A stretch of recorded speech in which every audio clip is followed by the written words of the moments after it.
नमस्कार श्रोते हो. दीपक रेगे कथाकथन चॅनलवर तुम्हा सगळ्यांचं मनापासनं स्वागत. श्रोते हो, आज ऐकूयात चारुता सागर यांच्या मामाचा वाडा या कथासंग्रहातली कथा गर्भगंध. त्याच्या डोळ्यापुढं कुरणातल्या हिरव्या रंगाची हिरवीगार हिरवळ, वर निळ्या रंगाचं निळभोर आभाळ, कुरणाच्या पलीकडे आभाळी रंगानं न्हालेल्या डोंगरांच्या धुसर रांगा, या सगळ्याला वेढून घेणारा आकाशाचा डेरेदार घुमट, गवतावर झुळझुळता थंडगार वारा. विहिरीतल्या पाण्यात पोहल्यागत प्रसन्न वाटत होतं. जनावरं चरत चरत दूर गेली होती. नाही म्हणायला बाळा बैल तेवढा एकटाच मागे रेंगाळत होता. रघुनाथ जांभळीच्या झाडाला पाठ टेकून बसला होता. कुरणाचा सगळा उतार त्याच्या नजरेत होता. त्याला दिसलं, बाळा बैल एकाएकी दुस्कारलेला, कान टवकारून उभारलेला, डोळे तणावून बघत असलेला. निवांत चरणारा बैल असा एकाएकी का वांगरला? बघावं म्हणून तो जागेवरनं उठला. हातात काठी घेतली ने बैलाच्या रोखानं निघाला. बैल जसाच्या तसा उभा राहिलेला, तोंडात गवताचा घासही तस्सा राहिलेला. मालक जवळ येत्याला बघून त्यांनी मानेला हिसडा दिला. गळ्यातल्या चाळाचं घुंगरू खळखळ खळाळलं. काय र बाळ्या, म्हणून तो निकट आला, पाठीवर थाप मारली. त्याचं तोंड आपल्याकडे वळवून घेतलं आणि गोंजारू लागला. जीव जडलेला, माया जडलेली. त्याच्या मनात आलेला विचार, एखादी जागाच सुमार असते, कसलं तरी भेसूर चिन्ह धावते, माणसावानी जनावरही दचकतं, भीतं. ढवळ्या रामाचा बैल नाही का, कोड्याच्या माळाला पुढच्या पायानं घोड्यासारखा उडाला आणि जागच्या जागी कोलमडून पडला. ती जागाच भेसूर. बाळा बैल शिंग झिंजाडून पूर्ववत बघू लागला. रघुनाथानं आपली नजर त्याच्या संग वळवली तसा तोही तिथंच खेळला. आधारासाठी बैलाच्या अंगावर हात टाकला. बाळा बैल होता म्हणूनच तो तिथं दम धरून उभा राहिला, एरवी घमाट पळाला असता. त्याच्या नजरेत माऊली नाहीत असली, पायाच्या पिंढरीवाणी मोठी, हाताच्या वावानं 2 वाव लांब, मातकट तेलंगी रंगाची, तुकतुकीत अंगाची, खवल्यात लाख लोलक मढवल्यावानी 2 जनावरं फुतकारत, द्विजिभा झाडत, आपल्याच कैफात, आपल्याच धुंदीत चाललीत, एकमेकास लगटून, सळसळत, वळवळत. पुढचं गवत दुभंगतंय, भांग देतंय, मागं 4 बोटांची फट तशी उमटतीये. आजवर त्यांनी कैक पाहिली होती, पण असली अजस्त्र नाहीत, धुडच्या धुडं. त्यानं थोडासा दम घेतला, छातीची धडधड कमी होऊ दिली. मग आपणही त्या भुजंगांच्या मागोमाग चालू लागला. एक भुजंग लोध झालेला, अंग उचलूनही इतपत जड झालेलं, कशाला तरी वेटळून पडावंसं वाटणारा, पण मणक्यानं मणका ढकलत चालला होता, हळू हळू हळू. दुसरा मात्र खळीला आलेला, त्याला लटकून चालला होता. चालता चालता त्याच्या अंगावर पडत होता. त्याच्या अंगाखाली मुंडकं खुपसून आपल्या अंगावर घेत होता. वेटाळू पाहत होता, पण त्याला तो जुमानत नव्हता. भुई सपाटून चालला होता. अधूनमधून त्याचं तोंड जवळ आल्यावर फुतकारत होता, चित्कारत होता. रघुनाथला वाटलं, बाईला मी एरवी नुसती उगं फुतकारली असती तरी त्या दुष्कारानं पुढचं जित्राप निळं काळं झालं असतं, पण ही दोन्ही एकमेकात मावनात, अगदी बेगुमान चाललेत. त्या अर्थी ही नर मादी असावीत. तो तिच्या गर्भगंधानं लुब्ध झालेला असावा. उगी अंधुकशी कल्पना, पण त्या जाणीवेनं त्याचं अंग शहारलं. मनात एक कुतूहल वेटोळलं, एक अनामिक ओढ, काळजातली हुरहुर वाढवणारी. तो अधिक जवळून चालू लागला. रघुनाथची दृष्टी थोडी निवळली. ती जनावरं श्रावणातल्या सकाळच्या कोवळ्या उन्हासारखी कोमल नि तजेलदार दिसू लागली. नागापेक्षा नागिण तर अधिक कांतिमान भासली, लुसलुशीत वाटली. जनावरांनी आपली सूदबूद हरवलेली. नराला मादीच्या माजाचा कैफ चढलेला, तिच्या स्पर्शानं बेहोशलेला. तिला त्याच्या स्पर्शाची नशा चढलेली, धुंदाई आलेली. दोन्ही एकमेकात विरघळत असलेली. रघुनाथ मनातल्या मनात विचारात पडला. मादीच प्रथम नराला मोहित करते. फूल उमलतं, आपल्या गर्भगंधानं आसमंत दरवळून सोडतं, तेव्हा कुठं त्यात फुलपाखरू हरवून जातं.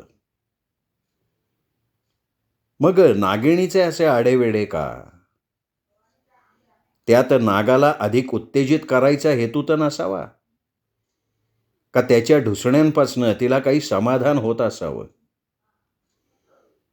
वासरू गाईला पिता पिता तिला ढुसण्या देतं, तरी ती त्याला पिऊ देते. या दोन्हीत काही साम्य असेल का?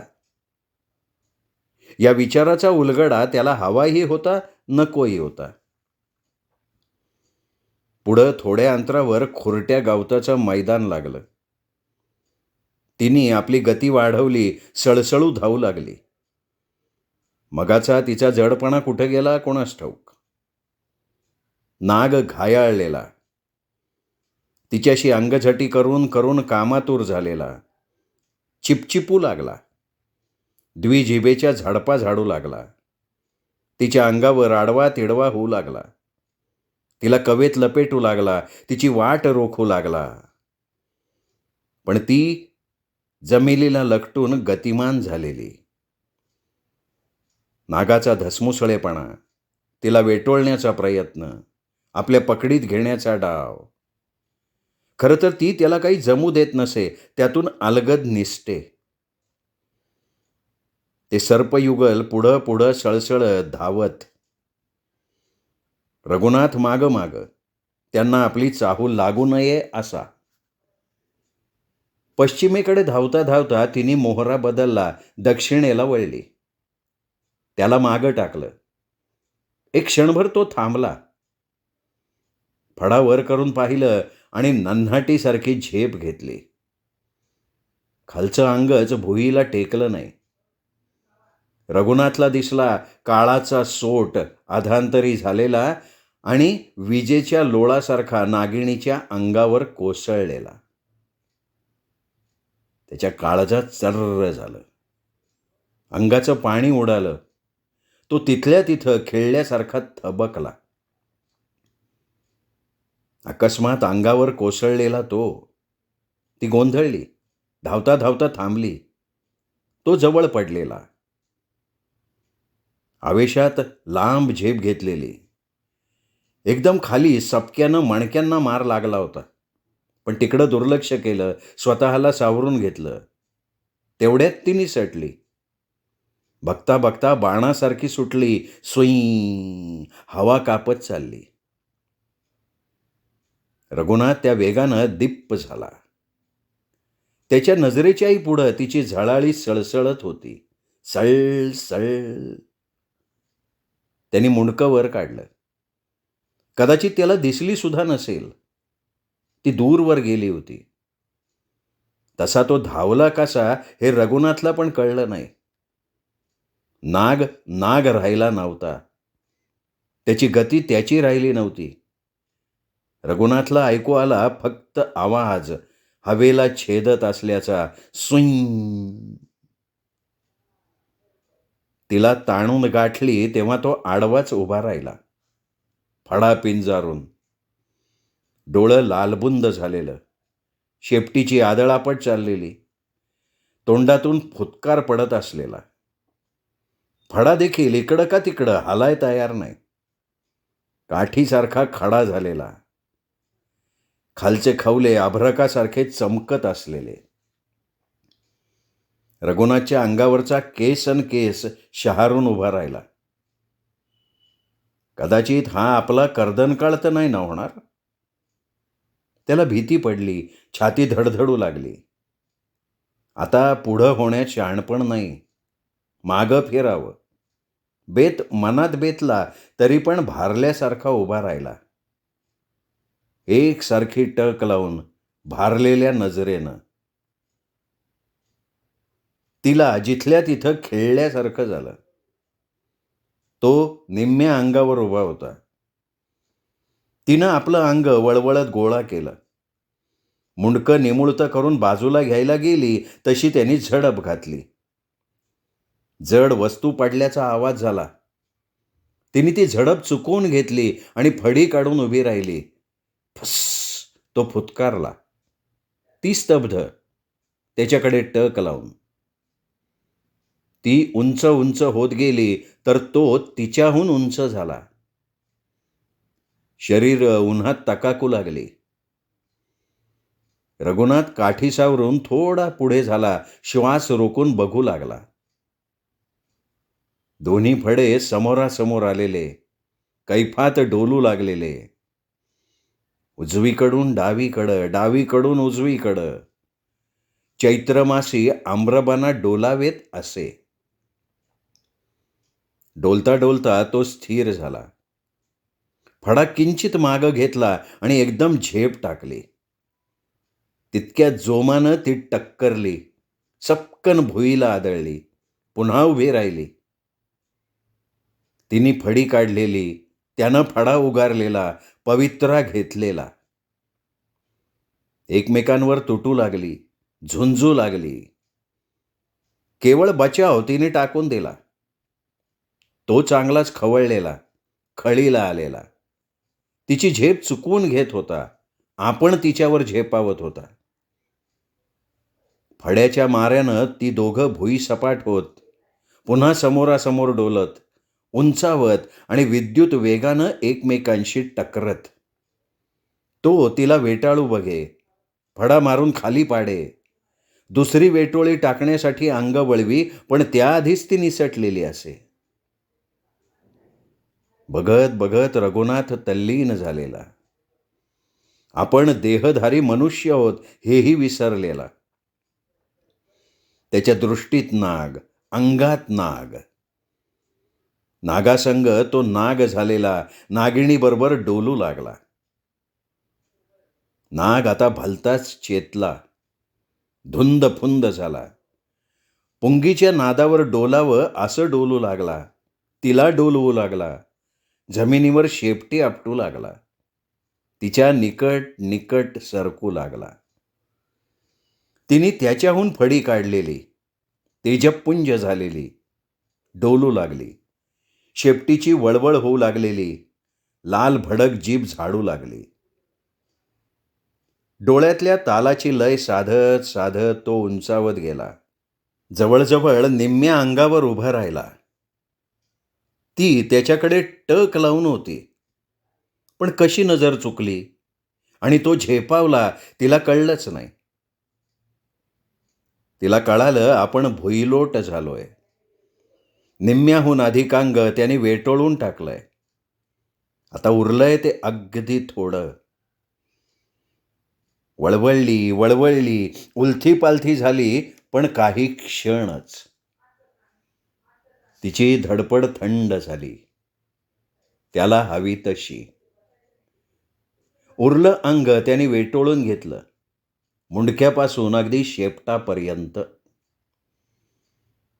रघुनाथला दिसली ती अंग आकसत आकसत आलेली. दोन आहेत असं दिसेच ना. मांगानं एटलेल्या दाव्यासारखं एक एकटूळ झालेलं. तो जवळ झाला, अगदी जवळ, पण ती दोन्ही लोळत असलेली, आपल्याच धुंदीत धुंद.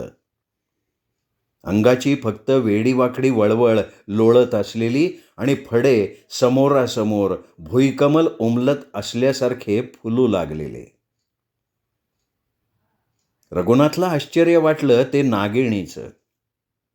मगापासून हिची कोण धडपड, धावत काय सुटली, त्याला हुलकावण्या काय दावल्या, आणि आता त्याच्या तोंडात तोंड देतीया. त्याच्या संग अंग करकचून आवळतीया आणि चिपचिपत जिभेचं टोक त्याच्या तोंडावरनं फिरवतीया, हुंकारतीया. रघुनाथच्या शरीरभर एक हुंकार सळसळला.